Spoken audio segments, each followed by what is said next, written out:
नमस्कार, आप देख रहे हैं खबर हरियाणा और आप पहुंचे हुए हैं सेक्टर 12 लघु सचिवालय में। और यहाँ तस्वीर आप दिखाएं कि किस तरह से हरियाणा विद्यालय अध्यापक संघ लगातार कहीं ना क्रमिक यहाँ पे धरना प्रदर्शन चल रहा है। आखिर इनकी क्या मांग है जानने की कोशिश करेंगे। और लोग बैठे हुए हैं, पूछते हैं कि आखिर किस लिए यहाँ पे बैठे हुए हैं, क्या मांग है। सर नमस्कार। नमस्कार जी। क्या मांग को लेकर बैठे हुए हैं सेक्टर 12 के सामने? सर हमारी मांगें शिक्षा से संबंधित हैं। एक तो 50,000 अध्यापकों की कमी है। हमारी मांग है सरकार से कि खाली पद जो पड़े हुए हैं उनको नियमित आधार पर भरा जाए और हमारे जो अतिथि अध्यापक हैं या फिर कौशल विकास निगम कंपनी लिमिटेड के माध्यम से कुछ टीचर लगाए हैं उनको पक्का किया जाए, क्योंकि पहले भी ये नीतियाँ इस प्रकार से सरकार की बनती रही हैं कि 2 साल उनका टेम्परेरी पीरियड पूरा होने पर उसके पश्चात उनको रेगुलर किया गया है। तो ये पॉलिसी बनाए। संविधान का कानून भी हमारा ये कहता है कि बराबर काम के लिए बराबर वेतन मिलना चाहिए, तो उनको पक्का किया जाए। एक चिराग योजना को रद्द किया जाए, क्योंकि चिराग योजना चिराग योजना से क्या आपको क्या नुकसान है? अध्यापकों की कोई नुकसान नहीं हो क्या इसमें? चिराग योजना पूरी तरह से जो जन शिक्षा है उसको तबाह करने का एक टूल हम उसको कह सकते हैं, क्योंकि सरकार ये देश की पहली एक सरकार ऐसी है कि जो अपने कर्मचारियों को, अपने अध्यापकों को निकम्मा घोषित करने पर तुली हुई है। क्योंकि सरकार कह रही है कि 700 रुपये से 1100 रुपये तक की फीस जो बच्चा सरकारी स्कूल से प्राइवेट स्कूल के अंदर जाएगा उसको सरकार फीस देगी उस बच्चे को। तो उसमें हम ये देख रहे हैं कि जियो धन धनाधन भी पूरे देश ने देखा। उस समय फ्री में चला गया शुरू में और प्रधानमंत्री जी भी उसकी एडवर्टाइजमेंट करते हुए नजर आए, लेकिन उसके पश्चात आज की डेट में उसके लिए फीस ली जा रही है। इसी प्रकार से किसानों के 3 बिल इन्होंने बनाए और ये तो कहते थे कि वो फेवर में बनाए हैं, लेकिन किसान उसके लिए लगभग 1.25 साल तक रोडों पर रहा और 750 के करीब किसानों की शहादत भी उसमें हुई है। तो ये इस प्रकार के कानून लेकर के आ रहे हैं। कानून बनाने के पश्चात पब्लिक को समझाते हैं, जबकि समझाने की जरूरत उनको पहले जरूरत है कि ये फेवर में किसके में है और पब्लिक उसके पश्चात उनको स्वीकार करती है, तो अच्छी बात है।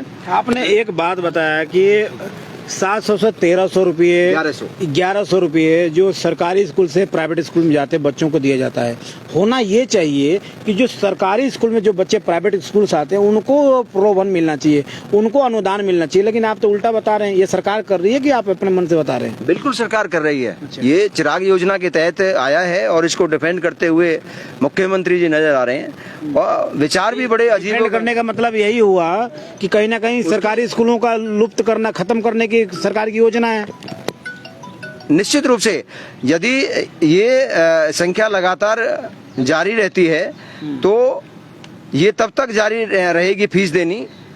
ये पब्लिक कह रही है इस बात को कि ये जब तक जारी रहेगी जब तक कि वो स्कूल बंद नहीं हो जाएंगे, और उसके पश्चात जब वो स्कूल बंद हो जाएंगे तो पब्लिक को ऐसा लगता है कि उस फीस को देना बंद कर देंगे, क्योंकि जैसे जियो धन धनाधन में हुआ है इसी प्रकार से यहाँ पर भी उसको फीस को बंद कर दिया जाएगा। और जब पब्लिक दोबारा से वापस से वहाँ पर आएगी सरकारी स्कूल के अंदर तो वो सरकारी स्कूल वहाँ पर नहीं रहेंगे।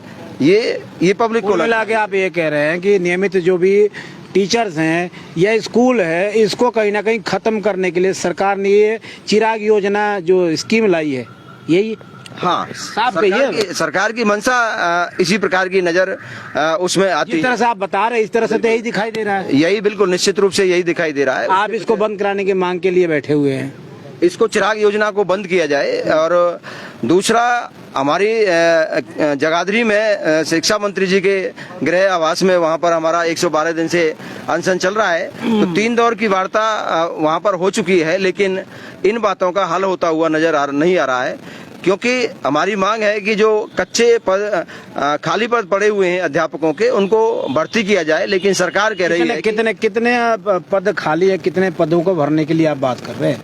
और हमारा जो आइडिया है वो लगभग 50,000 के पूरे हरियाणा में, पूरे हरियाणा के अंदर। फरीदाबाद की बात करें तो फरीदाबाद की बात करें तो फरीदाबाद में भी भारी मात्रा में है। एक्चुअल आंकड़े तो हमारे पास में, क्योंकि बहुत सारे स्कूलों को तो मर्ज कर दिया कि एक दूसरे में स्कूलों को मर्ज किया है इन्होंने। स्वयं मुख्यमंत्री जी की स्टेटमेंट है 25 अगस्त की पिछले साल की 2022 की। उन्होंने कहा था कि 14,500 स्कूलों में से 9700 स्कूल रहेंगे, और आज के संदर्भ में हम बात करें तो उन स्कूलों को मर्ज के नाम पर बंद किया जा चुका है और उनमें कितने स्कूल हैं अभी फिलहाल? 4801 स्कूलों को मर्ज किया गया है, जो आंकड़े हैं उसमें, और 4801 स्कूलों को मर्ज किया गया है। उन स्कूलों में भी ज़्यादातर स्कूल काफ़ी बड़ी संख्या में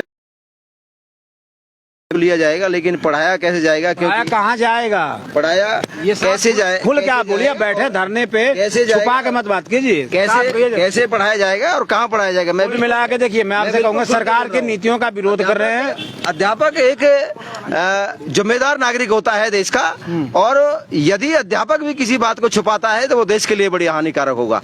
तो हम छुपाते कुछ भी नहीं है, ये सच्चाइयाँ नजर आ रही हैं, और शिक्षा को बचाने के लिए, स्कूलों को बचाने के लिए हम लगातार संघर्षरत हैं। 112 दिन से हमारा क्रमिक अनशन जगाधरी में चल रहा है। 3 दौर की वार्ता सरकार से हो चुकी है, शिक्षा मंत्री जी से, और अधिकारी भी मानते हैं इस बात को कि गैर शैक्षणिक कार्यों से वास्तव में बच्चे का अन्याय होता है, लेकिन अधिकारी उससे आगे कुछ भी बोलने के लिए तैयार नहीं है। वो नहीं बोल रहे हैं कि गैर शैक्षणिक कार्यों से आगे से टीचर की ड्यूटी नहीं लगाई जाएगी, क्योंकि भारी मात्रा में पदों की कमी है।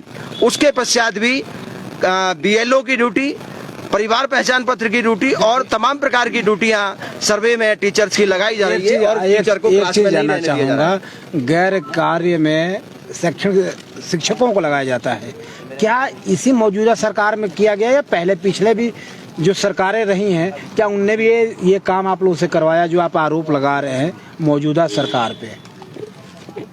पहले भी लगती रही है, पहले भी लगी है ना, लेकिन अब अधिक मात्रा में लगती हुई हमें नजर। पहले भी आपने किया है, तभी तो अभी भी सरकार करवा रही है आपसे। देखिए, हम पार्टियों के बीच में इस प्रकार से हम पार्टिफिकेशन नहीं करते। हमारा हमेशा नीतियों का विरोध रहा है। विरोध तो पहले भी करना चाहिए, पहले भी आपको धरना देना चाहिए, पहले भी जो सरकारें थी उसके खिलाफ बैठना चाहिए था ना आपको धरने पे। पिछली सरकारों में भी हमने अनेकों बार प्रदर्शन इसके लिए किया है, ऐसा नहीं है कि हमने प्रदर्शन नहीं किया है, और हम लगातार उसके लिए विरोध प्रदर्शन करते रहे हैं। बंद करो भाई इसको। तो एक बात बताएं, तो पहले जो पिछली सरकार थी, अभी की सरकार में क्या जिस तरह से मर्ज किया गया स्कूलों को, पहले ऐसी नीतियां थी? मर्ज करने की जो नीतियां हैं, मैं पहले ही कहा है कि हम जो गलत नीतियां हैं उनका हम विरोध करते हैं और हमेशा करते रहे हैं। शिक्षा एक वह टूल होता है जो किसी देश की दशा और दिशा को तय करता है, तो उसमें गरीब और अमीर का कोई भेदभाव नहीं होना चाहिए। शिक्षा के लिए एक समान स्कूल होने चाहिए, और हमारी मांग है कि एक जन शिक्षा का जो ढांचा है हमारा, वो मजबूत बनना चाहिए, उसको बेहतर बनाना चाहिए, ताकि प्रत्येक बच्चे को, चाहे वो गरीब का हो, अमीर का हो, आम व्यक्ति का हो या मंत्री का हो, सभी को बराबर का हक उसमें मिलना चाहिए, ताकि वो बच्चा ठीक ढंग से पढ़ सके और देश के विकास में भागीदारी बन सके। उसको भी महसूस हो कि अपना देश है और मुझे विकास की गति में आगे बढ़ने के लिए मुझे मौका दे रहा है। तो देखें, हरियाणा विद्यालय अध्यापक संघ द्वारा लगातार कहीं ना कहीं पूरे हरियाणा में धरना प्रदर्शन किया जा रहा है, और जो नियमित शिक्षक हैं उनकी संख्याओं को इजाफा किया जाए, उनकी मांगों को कहीं ना कहीं माना जाए। लगातार कहीं ना कहीं ये मांग को लेकर आज फरीदाबाद सेक्टर 12 लघु सचिवालय के सामने धरना प्रदर्शन 1 दिवसीय किया जा रहा था, और लगातार मांग है कि जो कैजुअल जो शिक्षक हैं उनको भी कहीं ना कहीं नियमित की जाए, उनकी जो सैलरी है उसमें इजाफा किया जाए, और जिस तरह से जो मर्ज किया जाए, जिसको विलय स्कूलों का किया जा रहा है, वो कहीं रोका जाए, तब जाकर शिक्षा का कहीं ना कहीं स्तर आगे बढ़ेगा और आम जनता को इससे फायदा होने वाला है। तो ऐसे ही खबरों के लिए आप बने रहे, देखते रहिए हमारे इस चैनल को।